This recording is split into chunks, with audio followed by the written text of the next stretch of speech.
मैं doctor Gajendra Gupta BBD government college Chimanpura से बोल रहा हूँ और फिज़िक्स पढ़ाता हूँ। और फिज़िक्स में आज बीएससी पार्ट थर्ड के बच्चों के लिए एक टॉपिक समझाने के लिए बताऊँगा मैं, जो कि पेपर सेकंड है, न्यूक्लियर फिज़िक्स से संबंधित है और एक बहुत ही अच्छा रिलेशन है जिसको अपन प्रकीर्णन कोण तथा संगत पांचाल में संबंध के नाम से जानते हैं। या अपन ये भी कह सकते हैं कि the relation between scattering angle and the impact parameter. और ये अधिकतर एग्ज़ाम में भी बच्चों आपसे निकलवाने के लिए पूछा भी जाता है। बी और थीटा के बीच का रिलेशन कहते हैं इसको। इसमें दो शब्द अपने काम में आए हैं कि एक तो आया संगत पांचाल और दूसरा है प्रकीर्णन कोण। तो पहले तो इन दोनों बातों को मैं समझाऊंगा आपको कि संगत पांचाल एक्चुअली में वह दूरी है कि जब भी कोई अल्फ़ा पार्टिकल नाभिक से, जैसे रदरफोर्ड ने सोने का पन्नी लिया था और उस पन्नी के नाभिक से जब उसके पास आता है तो एक ऐसी दूरी तक पास आ सकता है और उससे आगे वो सीधा न जाके अपने पथ को मोड़ लेता है। तो वह मिनिमम दूरी के इस मिनिमम दूरी को अपन संगत पांचाल के नाम से जानते हैं। और साइंटिफिक में अगर इसकी परिभाषा दें अपन, तो अपन ये कह सकते हैं कि वह दूरी जिससे अल्फ़ा कण नाभिक के निकटतम से गुजरता है, यदि अल्फ़ा और नाभिक अन्योन्य क्रिया शून्य होती है तो उस दूरी को अपन संगत पांचाल कहते हैं। और सिंबॉलिकली अपन इसको स्मॉल बी के द्वारा यहाँ बताएंगे अपन। दूसरी बात होती है कि प्रकीर्णन कोण क्या है। प्रकीर्णन कोण और कोण में एक्चुअली में जो प्रकीर्णन कोण जो है एक ऐसा कोण है कि जब अल्फ़ा पार्टिकल सोने की पन्नी के आसपास आते हैं तो अपना पथ चेंज करके उससे दूर निकल जाते हैं। तो इसमें आने वाले अल्फ़ा कण का जो रेखीय संवेग की डायरेक्शन और जाने वाले रेखीय अल्फ़ा कण के प्रकीर्णन के बाद जाने वाले जो अल्फ़ा पार्टिकल है उसके रेखीय संवेग की डायरेक्शन के बीच में जो कोण बनता है उसको अपन प्रकीर्णन कोण कहते हैं। यहाँ पे इस प्रकीर्णन कोण को चित्र 1 से द्वारा बताया है, वहाँ संगत पांचाल को भी मैंने बताने की कोशिश की है जिसको स्मॉल बी से बता रहे हैं अपन। तो दोनों के बीच का जो एंगल है P1 और P2 वो थीटा से बताया है अपन ने, डायरेक्शंस के बीच का, और इसको ही अपन प्रकीर्णन कोण कहते हैं। अब यहाँ पे कुछ कुछ संबंध को निकालने के लिए यहाँ एक चित्र मैंने बताया है, चित्र सेकंड। और इस चित्र सेकंड के अंदर कुछ बातें अपन को अज्यूम की गई है, जैसे कि रदरफोर्ड ने भी मानी थी। और ये माना कि पी बिंदु से कोई अल्फ़ा पार्टिकल आपतित हो रहा है सोने की पन्नी या न्यूक्लियस की तरफ। कैपिटल एन को न्यूक्लियस से बता रहे हैं अपन यहाँ पे कि एन जो है कैपिटल एन न्यूक्लियस है।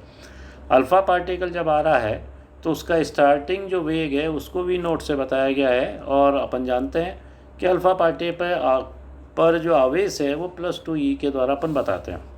जैसे जैसे अल्फ़ा पार्टिकल इस न्यूक्लियस के आसपास पहुंचता है तो इसके एनर्जी में कमी आती है, इसकी वेलोसिटी में कमी आती है, और प्रकीर्णन होने के कारण और ये अपनी एक डायरेक्शन बदल के दूसरी डायरेक्शन में निकल जाता है और एक पाथ बनाता है ये। और इस पाथ को अपन PAQ के द्वारा यहाँ पे अपन ने बताया है। और आने वाले और जाने वाले दोनों अल्फ़ा पार्टिकल की जो दिशा है रेखीय संवेग की, उसको खींच के उनके बीच का एंगल निकाला है अपन ने, जिसको अपन प्रकीर्णन कोण के नाम से अपन बता रहे हैं, थीटा के नाम से बताया है। यहाँ इस चित्र 2 के अंदर एक दूरी भी बताई है A से लेके N तक, इसको स्मॉल x बताया है। एक्चुअली में ये एक अति दीर्घ बनता है, अति परवलय बनता है, और ये एक अति परवलय बनता है। और ये अति परवलय की जो दीर्घ अक्ष है उसको अपन x से बताते हैं। और यहाँ फिर अपन देखें कि अपन एक ऊर्जा संरक्षण के सिद्धांत को काम में लें तो अपन ये जानते हैं कि ऊर्जा संरक्षण सिद्धांत के अनुसार हर बिंदु पे ऊर्जा जो है संरक्षित रहती है। यहाँ पर भी वही बात मानी गई है। तो स्टार्टिंग में P बिंदु पे जो ऊर्जा है वो 1/2 mv0 स्क्वायर के द्वारा बताया है। और A बिंदु पे ऊर्जा, चूँकि ये गतिज ऊर्जा कुछ स्थित ऊर्जा में बदल जाती है, इसलिए गतिज तथा स्थित ऊर्जा दोनों के योग से बताया है। और स्थित ऊर्जा का फार्मूला मैंने यहाँ साइड में भी बताया है, जिसको अपन U = K Q1 Q2 अपन R के द्वारा बता सकते हैं अपन, और इससे इस स्थित ऊर्जा के लिए वैल्यू निकाल सकते हैं। इस इक्वेशन को मैंने कई स्टेप्स में सॉल्व करके यहाँ से x का मान निकाला है और एक कैपिटल के एक दूसरा कांस्टेंट लिया है, जो कि डिफरेंट इसमें दूसरे कांस्टेंट्स भी आ जाते हैं, जैसे capital K = 4 capital Z E²/4πε0 mv0 का स्क्वायर। ये कैपिटल K की वैल्यू अपने को बाद में भी काम आएगी। जो अपने पास ये पेज नंबर 3 है, इसमें कुछ और रिलेशन भी निकाले हैं अपन ने।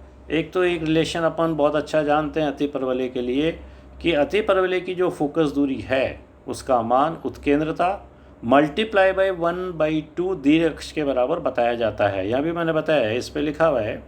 और इसकी सहायता से अपन ने एक जो काम में लिए हैं वो NO = epsilon into OA। OA जो है दीर्घवृत्त की हाफ दूरी को अपन यहाँ पे शो कर रहे हैं, उसको अपन यहाँ बता रहे हैं यहाँ पे। और इस चित्र 2 से अपन x बराबर NO + OA लिख सकते हैं। यहाँ पे NO और OA का मान मैंने साइड में निकाल रखे हैं और डिफरेंट त्रिभुजों को लेके, जैसे त्रिभुज OMN में, त्रिभुज ONM में, सिंपल फार्मूले जो ट्रायंगल्स के होते हैं उनको काम में लेके अपन ने निकाला है यहाँ पे। और एप्सिलॉन जो है वो अति परवलय की उत्केंद्रता कहलाती है यहाँ पे। इससे अपने पास इक्वेशन 3 आ जाती है, x की वैल्यू निकाल ली है।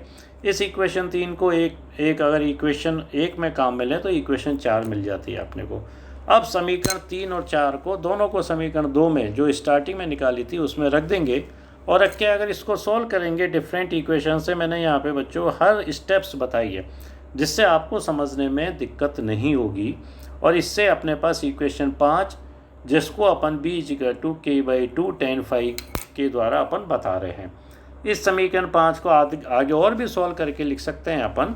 और उसके सॉल्व करने में क्या बताया अपन ने यहाँ पे लिखने में कि चूंकि अगर अपन चित्र 2 को देखें तो चित्र 2 में अपन जानते हैं कि थीटा + 2φ = 180 डिग्री या पाई के द्वारा बता सकते हैं। इससे फाई की वैल्यू निकली आई अपने पास 1/2 π - थीटा। और दोनों तरफ टेंजेंट लेते हैं तो एक इक्वेशन समीकरण 6 मिल रही है अपने को यहाँ पे, जिसको अपन tan phi बराबर cot θ/2 के द्वारा बताते हैं। इस समीकरण 6 को अगर 5 में काम में लें तो अपने पास और इसको सॉल्व करें तो एक इक्वेशन आ रही है, इक्वेशन 7, b = ZE²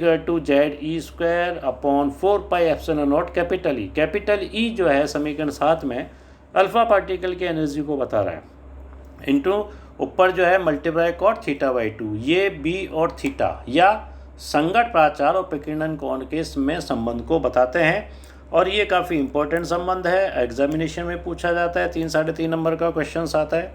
और अगर आप मेरे नोट्स को यहाँ पे ध्यान से देखोगे और कोई सी भी इसकी न्यूक्लियर की किताब अगर पढ़ोगे आप तो आपको बिल्कुल ये टॉपिक वो क्लियर हो जाएगा।